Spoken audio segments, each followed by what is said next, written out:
and just for people that don't know what the experience like on a combine, it's like a strict interview. Bro, it was 2 to 3 days for me. That was just. Cam Newton on his podcast revealed a confrontation that still gets under his skin years later. A coach who pushed him to the edge during a combine interview. That coach, Jim Harbaugh.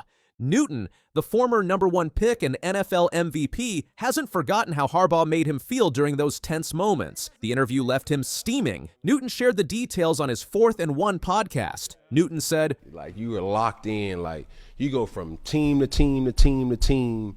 One team in particular, it was Jim Harbaugh. He was the fucking 49ers at that time. Boy, that motherfucker had me so fucking mad, boy.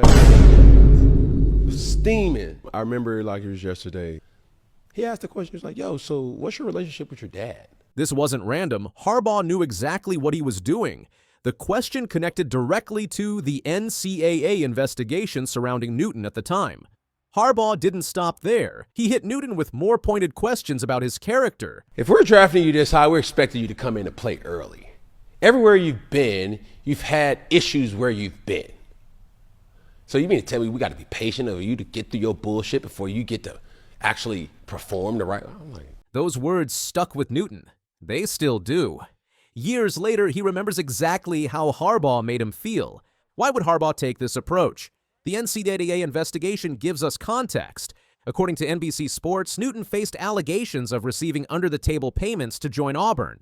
Reports claimed his father, Cecil Newton, told a Mississippi State recruiter it would take more than a scholarship for his son to play there. Cecil allegedly chose Cam's destination.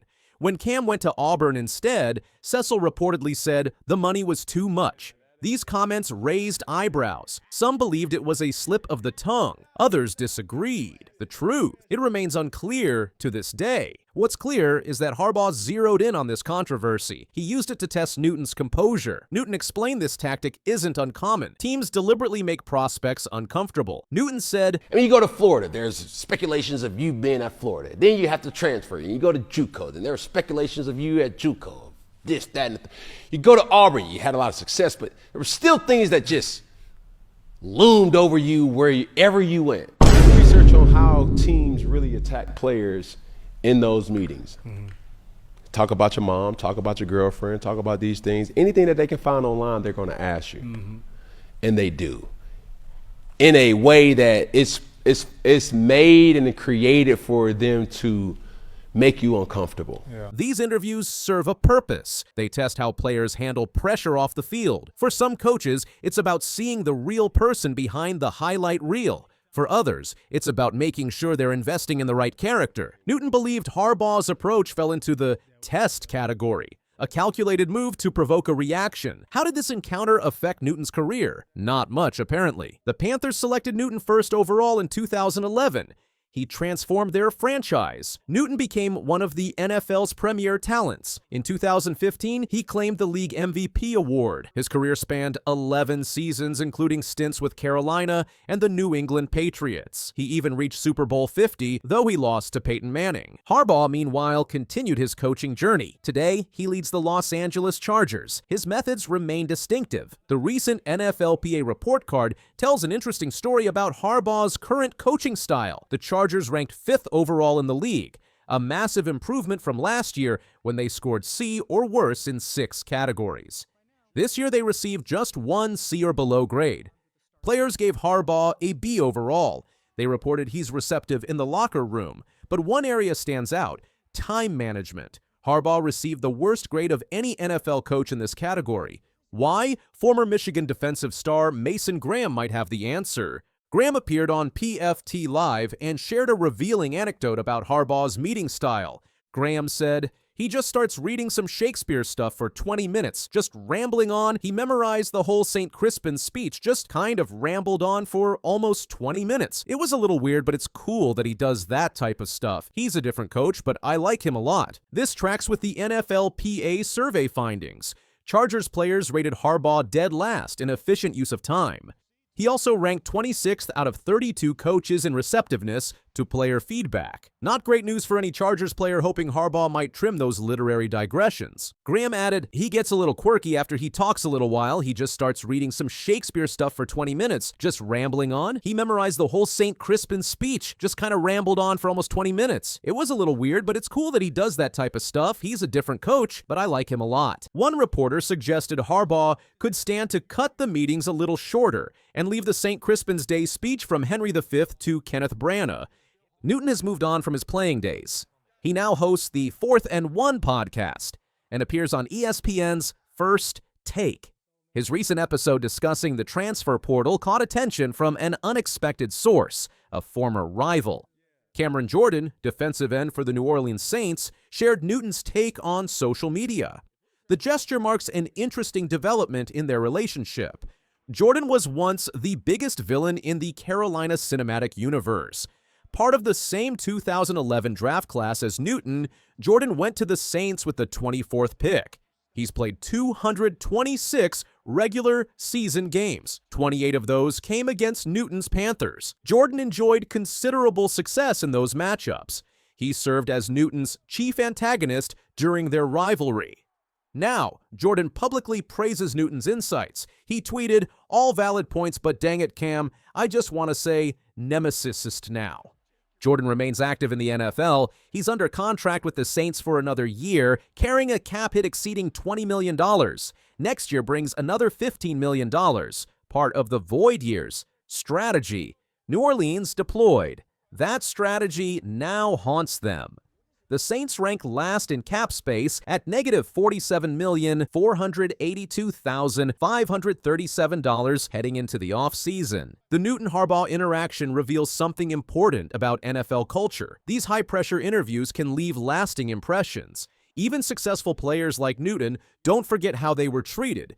Newton never played for Harbaugh's 49ers. Instead, he joined the Panthers and built a rivalry with San Francisco in the NFC West during the Harbaugh era. Speaking on Thursday's episode of his 4th and 1 podcast, Newton made his feelings crystal clear. "That motherfucker had me so mad." It's fascinating how this single interview stuck with Newton throughout his career. The confrontation happened before he took a single NFL snap, yet he recalls it vividly all these years later. Every year, similar stories emerge from the NFL Combine. Teams push boundaries. They ask inappropriate questions. They create uncomfortable situations. It's part of the process prospects endure to reach the next level. Harbaugh's approach to Newton connects directly to his current coaching style. His Shakespeare recitations and time management issues paint a picture of a coach who follows his own playbook. Both in 2011 with Newton and today with the Chargers, Harbaugh's methods remain distinctly his own. The Los Angeles Chargers experienced significant improvement under Harbaugh's leadership. Last year, they struggled in 6 categories. This year, only one area received poor marks. Harbaugh clearly brings positive change, even if his methods raise eyebrows. And now Kellen Moore is going to become the head coach of the New Orleans Saints. Worst kept secret, Chris, in the NFL. Kellen Moore came to New Orleans to win a Super Bowl, and he did, and now he's going to hang around as the coach of the Saints. The Philadelphia Eagles' euphoria from their Super Bowl 59 victory has been abruptly interrupted by a series of coaching changes. At the epicenter of this upheaval is quarterback Jalen Hurts, who now faces the prospect of working with his 8th different coordinator in a mere 9 years. This unexpected turn of events has raised questions about the team's stability and future prospects. The Eagles' journey to their 2nd Lombardi Trophy culminated in a decisive 40-22 victory over the Kansas City Chiefs at the Superdome. Jalen Hurts showcased his prowess, throwing for 221 yards with a 77.3% completion rate and 2 touchdowns. His performance earned him the Super Bowl MVP title. The Eagles' defense played a pivotal role in the win. Rookie cornerback Cooper DeJean made a game-changing play by returning an interception for a touchdown. This stellar defensive effort left Patrick Mahomes and the Chiefs' offense struggling throughout the game. Head coach Nick Sirianni's strategic decisions, including resting core starters in the lead-up to the playoffs, paid dividends. The early clinch of the division title and the no-2 seed effectively created a bye week for the Eagles, allowing them to enter the Super Bowl in peak condition. The celebration was short-lived as offensive coordinator Kellen Moore announced his departure to become the head coach of the New Orleans Saints. This move came as a surprise, especially considering Nick Sirianni's efforts to retain Moore on the Eagles' staff. Moore's exit after just 1 year in Philadelphia left a significant void in the coaching lineup. Sirianni's message to Moore after the Super Bowl victory, let's run this shutback. Kellen fell on deaf ears. Moore's departure highlights the cutthroat nature of the NFL, where personal career advancement often takes precedence over team loyalty. In response to Moore's exit, the Eagles promoted Kevin Patullo from passing game coordinator to offensive coordinator. Patullo, who joined the Eagles in 2021, has steadily risen through the ranks. He served as the associate head coach during the 2023 and 2024 seasons, contributing significantly to the team's recent success. Patullo's history with the Eagles and his close working relationship with Jalen Hurts were cited as factors in his promotion. Having worked with Hurts for all but his rookie season, Patullo has been instrumental in developing plays that have allowed the quarterback to evolve into a dual threat star. However, Patullo's promotion has not been without controversy. Critics point out that he has never been an offensive coordinator at any level and has never called plays before. This lack of experience in a crucial role has raised concerns about the Eagles' offensive strategy moving forward. When asked about Patullo's potential promotion, Hurts offered a cautious response. He said, "It's hard to compare that role to this role because his job is going to demand something completely different of him, and I have a lot of confidence in him and what he's shown. But over the years, I've learned that's out of my jurisdiction." This statement has led to speculation about Hurts' true feelings regarding the coaching change. His experience with multiple coordinators throughout his career may be influencing his measured approach to this latest shift. Head coach Nick Sirianni has been vocal in his support for Patullo's promotion. In a recent statement, Sirianni emphasized Patullo's importance to the team's success. He said, "Yeah, very important to the success that we've had. He wears a lot of different hats. Helps me a lot with different things, with head coaching things. I can't tell you that I make a decision without saying to Kevin first, what do you think? That's in everything. That's in game." Sirianni further elaborated on Patullo's role. He said, "That's in everything. That's in game. That's out of game. That's with scheduling. That's with offensive stuff. That's with game management stuff. And you lean on him a lot. And then him and Kellen. I mean, they're together at all times. Talking through the offensive stuff. And he's kind of that same sounding board for Kellen on the offensive side. This is what." How many years? 8 years with Kevin. That continuity is really important because he knows what I'm thinking in certain situations. While Patullo's promotion maintains some continuity within the coaching staff, it also presents several challenges. As a first-time offensive coordinator, Patullo will need to quickly adapt to the demands of his new role. The pressure to maintain the Eagles' high-powered offense, which features talents like Hurts and running back Saquon Barkley, will be significant. Patullo described his previous role as, "I'm basically half head coach and half offensive coordinator in that world. I get to do both, which is very fortunate. You can see a lot of stuff as a coach that people don't get to see. If they are not the head coach, I'm basically involved in everything." For Jalen Hurts, this coaching change represents yet another shift in his NFL career. Having worked with multiple coordinators since entering the league, Hurts has shown remarkable adaptability. However, the question remains whether this latest change will hinder his continued development or provide an opportunity for further growth. Hurts' performance in Super Bowl 59 demonstrated his ability to excel under pressure and make crucial plays when it matters most. The challenge now lies in maintaining this level of performance while adjusting to a new offensive system and play caller. The decision to promote Patullo has not been without its critics. Some industry insiders have pointed out that there were other experienced candidates available who could have brought fresh perspectives to the Eagles' offense. Names such as Frank Reich, Josh McCown, and even former Eagles head coach Doug Peterson have been floated as potential alternatives. Frank Reich, who served as the Eagles' offensive coordinator during their first Super Bowl victory in 2018, was seen by some as a strong contender for the position. His previous working relationship with Sirianni and his experience as a successful play caller made him an attractive option. Josh McCown, currently the Minnesota Vikings quarterbacks coach, was another name mentioned in discussions. His recent success working with quarterback Sam Darnold and his familiarity with the Eagles organization from his time as a backup in 2019 made him an intriguing possibility. Doug Peterson, who led the Eagles to their first Super Bowl title, was also considered a potential candidate. His aggressive play-calling style and experience incorporating analytics into game planning align well with Sirianni's coaching philosophy. The choice to promote Patullo from within raises questions about the decision-making process within the Eagles organization. While head coach Nick Sirianni has expressed his full support for Patullo, reports suggest that general manager Howie Roseman and owner Jeffrey Lurie may have had reservations about the internal promotion. These concerns stem from the team's experience in 2023, when both offensive and defensive coordinator positions were filled through internal promotions, leading to disappointing results. The success of outside hires like Kellen Moore and Vic Fangio in the 2024 season had demonstrated the potential benefits of bringing in fresh perspectives.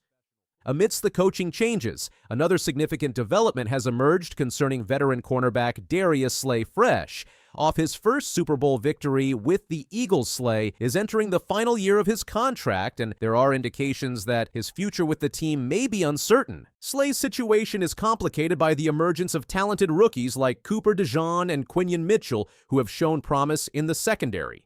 With salary cap considerations in mind, the Eagles may need to make difficult decisions regarding Slay's contract.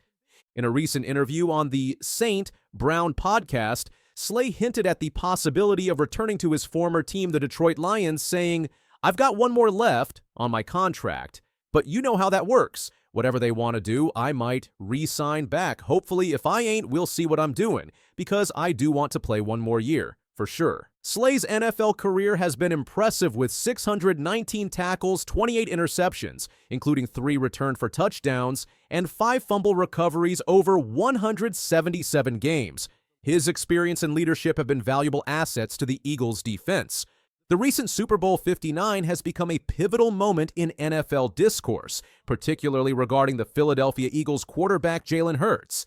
His performance not only led the Eagles to victory, but also forced a significant reassessment from one of his most prominent critics, former NFL MVP Cam Newton.